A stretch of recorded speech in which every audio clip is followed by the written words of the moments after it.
Bradley plays it square. Dempsey, the shot tapped away by Fonset. Can someone step up and really take this game by the hands and make something happen? They're not seeing the energy for the U.S. Oh, blasted low.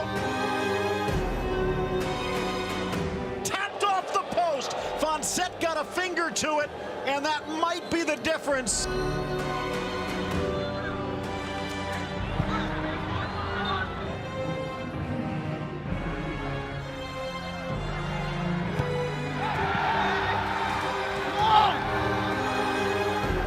Pulisic on the far side to the goal line. Pulisic across.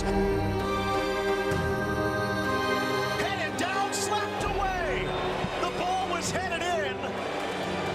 So close for Benny Feilhaber.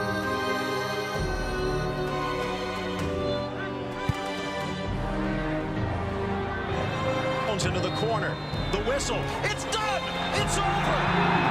It is over. Trinidad with nothing to play for has dethroned the United States, knocking them out of the World Cup 2018. This is the worst day of my career. I'm extremely sad right now. Don't even know how to put it into words what I'm feeling. Just want to say sorry to the fans, all the U.S. fans that were pulling for us, that wanted to go to the Russia, that believed in us. We let down an entire nation today.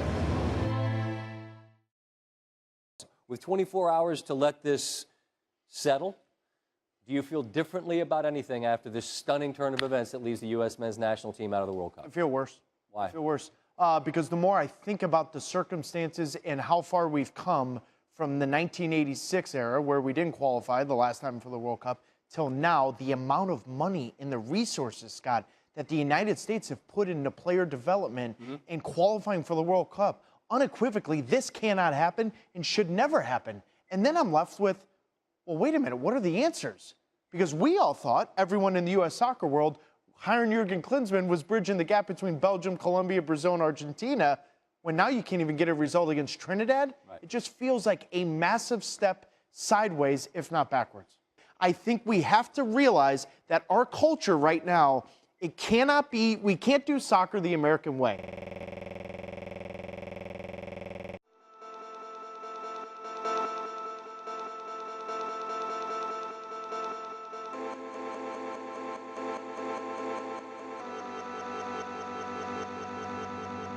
The World Cup is the greatest sporting event on earth. In 2018, the United States men's national team will not participate for the first time in 28 years. Calling the game against Trinidad and Tobago a failure is an understatement.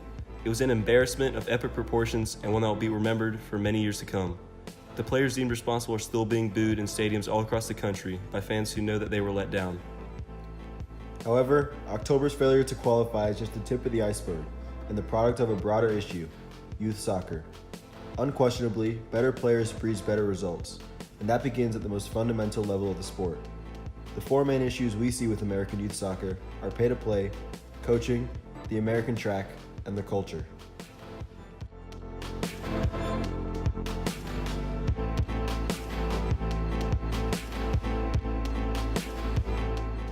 So I think if we as a country want to grow in soccer, you can't have people playing club and paying.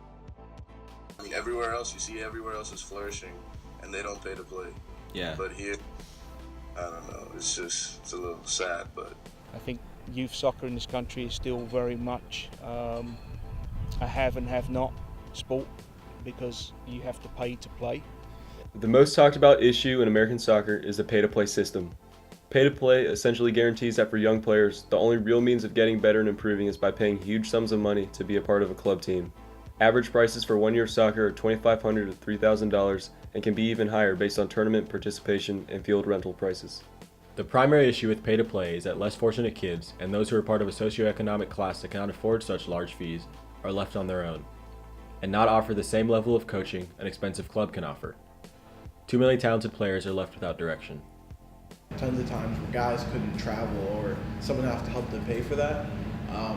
And it's hard because it's expensive, and sometimes with these tournaments, traveling to the West, we went to Las Vegas and Texas, and one trip we went to Jamaica for a team bonding thing, but we had to pull guys in from other teams because some guys couldn't come. So it's like I think it monopolizes who can, I'm gonna say the wealthier, but people who have a standing basis in terms of income. I would usually take guys to tournaments, or sometimes even help them out with like tournament fees if they couldn't pay, because it's out of control. And I've known myself and other coaches, will help pay for players. Almost every player who has been a part of the youth system here has witnessed firsthand a similar issue, Julian and I included. Just last year, Julian and I had to help pay for a handful of our teammates to travel to South Carolina to take part in a tournament there.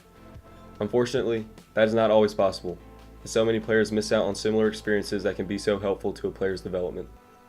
This year, my team was supposed to go to the biggest club tournament in the Southeast, the Disney Soccer Showcase. But because my teammates did not have the means to pay for the tournament fees and hotel costs, we were forced to turn down our spot. As a result, we did not just miss out on playing time, my teammates who were interested in playing in college were not able to prove their worth or attract college scouts and coaches. And as we will talk about later, that is often the only pathway to a successful soccer career in this country. All of this is in direct opposition to other countries, where the players in the less well-off areas are those who grow up to be the best players. The Messis, Ronaldos, Pelés, and Maradonas are all among the best soccer players of all time, and all grew up in relative poverty in the favelas of Brazil or the low-income neighborhoods of their own countries. Everything's about money right now. Unfortunately, the issue of money is not easily solvable, especially because it is embedded in the culture of our country. Our money-centric society is bled through to its sports, and soccer is no exception. Major League Soccer, the United States Professional Soccer League, has been successful in recent times, but only because the league's administrators had to focus so much on profit to keep the league afloat when it was first created in 1995. Prior to the MLS, America's highest level of soccer was the NASL from 1968 to 1994. However, the NASL was littered with financial issues that eventually led to its downfall. The MLS was no exception in its formative years. However, by restricting the expansion of the league to a number it could comfortably handle, the league considered the monetary issues it had before what was best for the quality of the league in soccer terms. Unfortunately, that was necessary to grow the league to where it is today. We got to go back to a much more fundamental level of opportunity in this country. Yeah. And soccer is just one of them. Coach Warming explains that pay-to-play itself is not the issue. It is again related to a much broader one.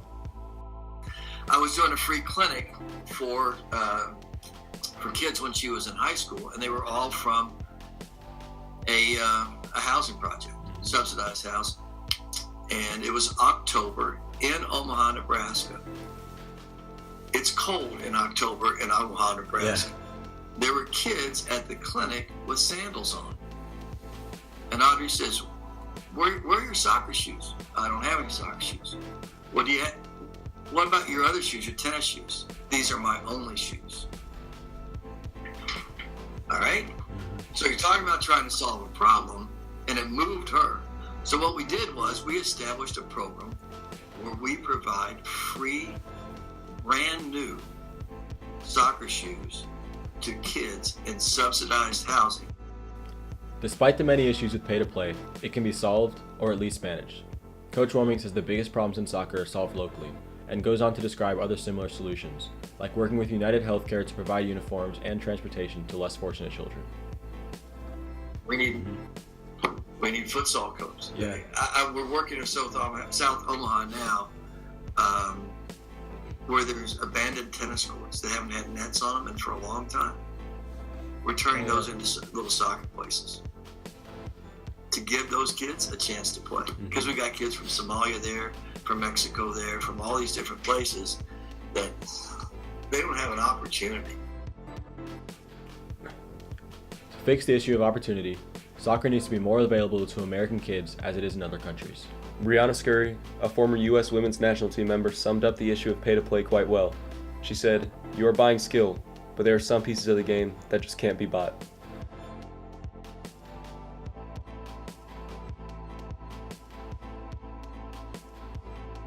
Related to pay-to-play is the problem of getting qualified coaches. There are many different levels of coaching licenses that increase in respectability and quality as higher levels are acquired and more classes are taken. However, coaching licenses in this country are simply too expensive.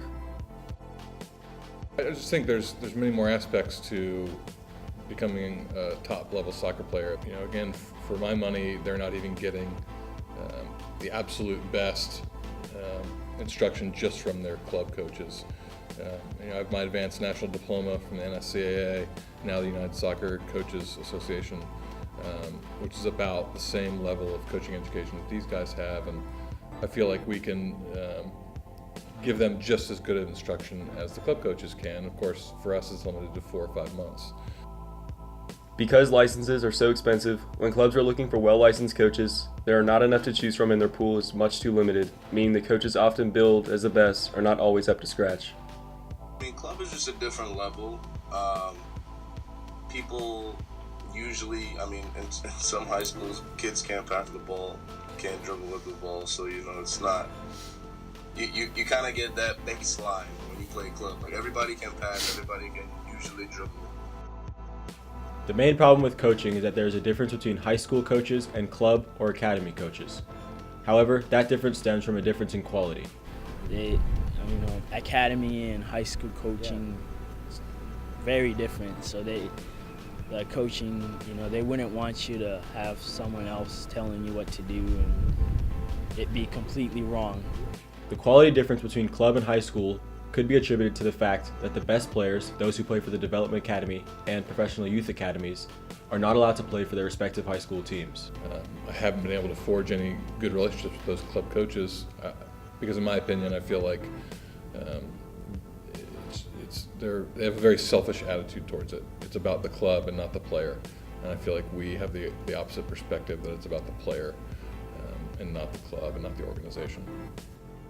However, those quality differences are exacerbated by a distinct distrust between high school and club coaches. Both sides have very real concerns, but the club side is often more hard on their players.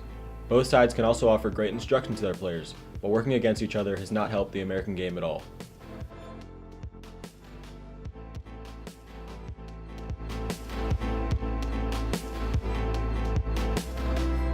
A resistance to change combined with a culture of arrogance regarding sports in this country based on the success of baseball, football, and basketball has bred a dangerous attitude towards soccer. The simple fact is that it will only be successful when it is done how soccer is done around the world instead of how other sports are done here. Everyone kind of wants to go pro. Education in college, that's not really an option that they want to take. But they take it because they kind of have to. If you can't go pro, then either go to school or get a job, The American track means going from high school to college and potentially onto the MLS through the draft. Unfortunately, too many people who are part of the youth soccer system think that is their best option to becoming a better player. I think that the college programs are certainly good. They're an avenue for people to play. But it's not the right avenue to develop the quality of player that's needed to then step in to become a professional for the most part, and then take that step up, you hope, to the international team. In other, more successful soccer countries, the best 17 and 18-year-olds are not just playing with other kids their age. Instead, they're able to test themselves on the professional stage. College does not offer the same experience. You need to be able to play with 20-year-old guys.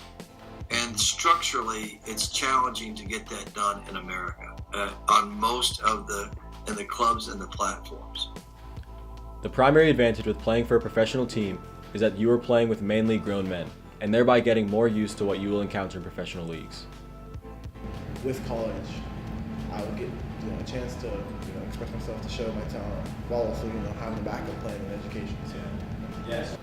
Although you definitely can get a degree and still be a good soccer player, they are often not possible together. One famous exception is Vincent Kompany, the starting center back for the best team in England, Manchester City. However, it took him 5 years to get a degree meant to take just 2. For many in America, college is a great backup plan. In other countries, especially in Europe, soccer is a huge sport that attracts millions of dollars in annual salary. An average English league player earns as much in 5 weeks as an average MLS player earns in 1 year. As a result, having a college degree to fall back upon could be very important. The college environment right now is probably, in most cases, better for development of a young player. There is some disagreement about the merits of college and the development of players, but there is no doubt that many American players have benefited from the college system. Clint Dempsey, one of the top 3 American players of all time, played at Furman University. Jordan Morris, one of American soccer's greatest prospects, played for Stanford. Because youth systems for professional teams are not as advanced as they could be, college may be the best option for many youth players to improve. So, and at some point, I think the culture will have to change to say that it's not always necessary to take that college step. However, it is clear that American players will never get better, and overall quality of college is still the go-to option. And that's where the clubs have to, at some point, step forward and have their own schooling system of some kind. So I think, like I said, on the men's side, I think the college game is not the best route to playing at the highest level professionally. It is professional clubs' jobs to improve their ability to produce players of a higher caliber so no one has to rely on the college system, but also to provide a good education to its players. La Masia, Barcelona FC's academy, is the most prestigious in the world, and American clubs should model themselves on it by giving players at least a high school education, making them more technically astute, and offering a proven path to becoming a member of the professional team.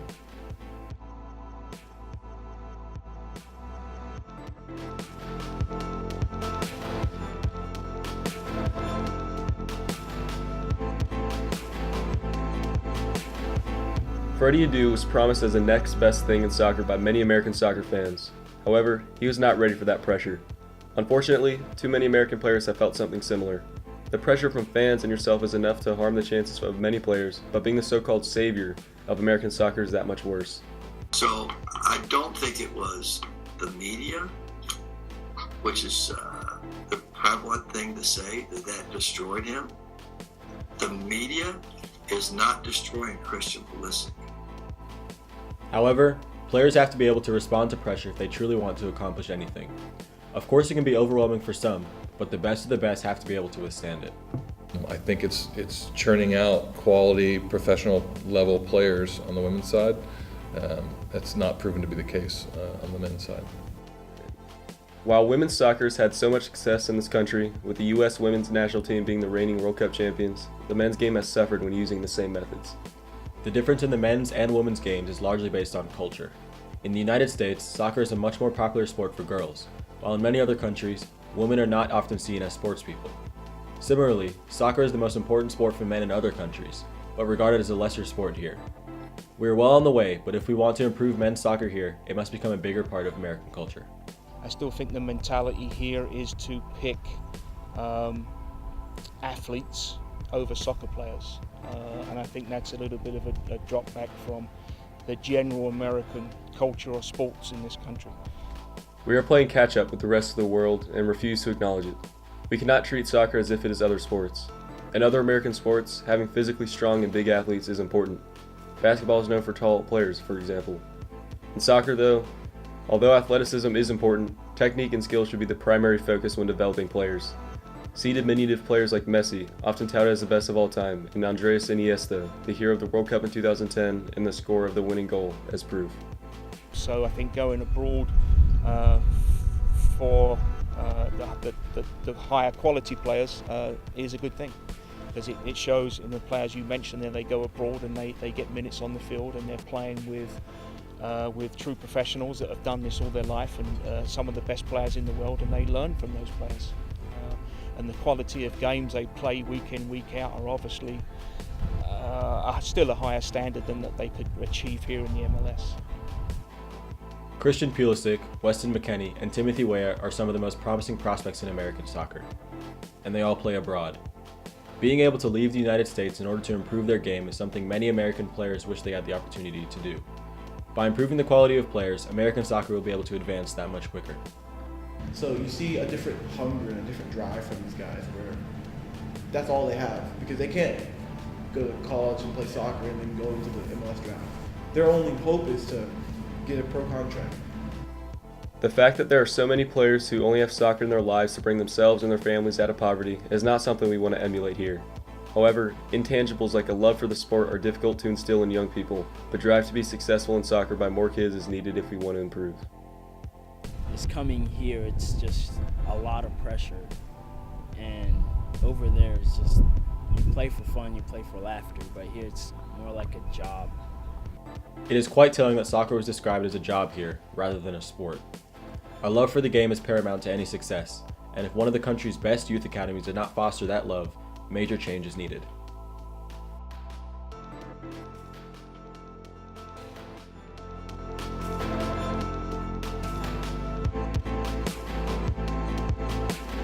The talent is so raw here.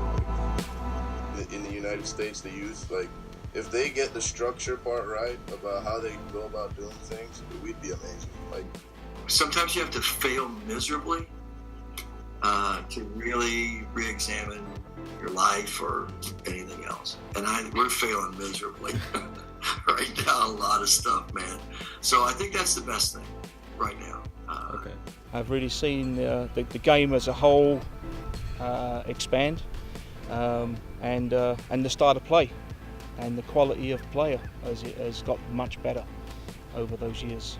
When I played high school soccer, and I graduated in 1990, and high school soccer was big, we would get big crowds, but the quality has gotten so much better. I think that's largely due to the fact that we're able to turn on our phone at 3 o'clock after a long day of classes and watch top-level European soccer.